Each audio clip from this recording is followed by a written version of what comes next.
Doctor Patkar, सतत आम्ही वाचलेलं आहे की अशा तऱ्हेच्या ट्रॅफिकिंगमध्ये ढकलणारे जे लोक असतात हे फॅमिलीमधले एकतर क्लोज मित्र असतात किंवा जवळचे नातेवाईक असतात. सो हे जे काही दुष्टचक्र आहे हे भयानक आहे. हो हो हो. म्हणजे बऱ्याच वेळा आता असं दिसतंय की बॉयफ्रेंडनेच ढकललं. सिंधुदुर्गातला जो आम्ही स्टडी केला, म्हणजे ज्या 609 मुले, म्हणजे सिंधुदुर्गमध्ये रेड लाईट एरिया नाही, त्यामुळे एखाद्या मुलीला, म्हणजे आपण अशी कल्पना करूया की कोणालाही म्हणूया की स्वेच्छेने प्रॉस्टिट्यूशन करायचं आहे, पण एखाद्या ऑफिसमध्ये समजा मी यायचं आहे अर्ज द्यायला, तरी मला भीती वाटणार ना.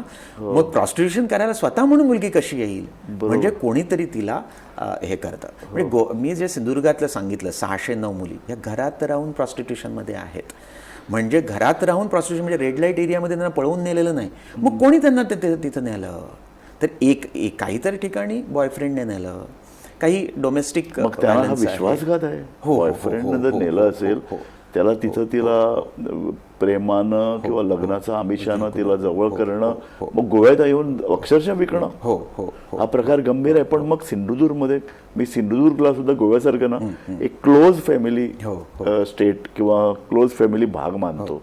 मग तिकडं पण असं होत असेल, तिकडच्या अज्ञान गरिबी यामुळे हा प्रकार जर होत असेल तो खूप गंभीर आहे. परत म्हणेन की अज्ञान आणि गरिबीमुळे माणूस व्हल्नरेबल होतो. हो, पण त्यांना मार्केटमध्ये आणणारी माणसं ठरवून, म्हणजे ती गिधाडासारखी असतात, ती उचलतात आणि आणतात. म्हणजे काही वेळा ती प्रेमाचं नाटक करतात, वेगवेगळ्या प्रकारे भुलवतात आणि मग ब्लॅकमेलिंग करतात, इमोशनल ब्लॅकमेलिंग करतात. म्हणजे हे कोणाच्याही जीवनामध्ये असू शकतं की कोणाचं इन्क्लिनेशन एखाद्या एक्स्ट्रा मरायटल अफेअर असू शकतं, पण ज्याने तिच्याशी अफेअर केलं तो तिच्याशी ऑनेस्ट नाही राहत, तो तिला बाजारात आणून विकायला बघतो, तो आपल्या मित्राबरोबर जा म्हणून सांगतो. म्हणजे मी असंही बघितलं आहे, नवरा एका आपल्या बायकोसाठी कस्टमर आणतो, इथपर्यंत मी बघितलेलं आहे. इथल्या मार्केटमध्ये सुद्धा पुनर्वसन कठीण का होतं, तर ते बॉयफ्रेंड बऱ्याच वेळा त्या सगळ्या पैशावरती जगतात.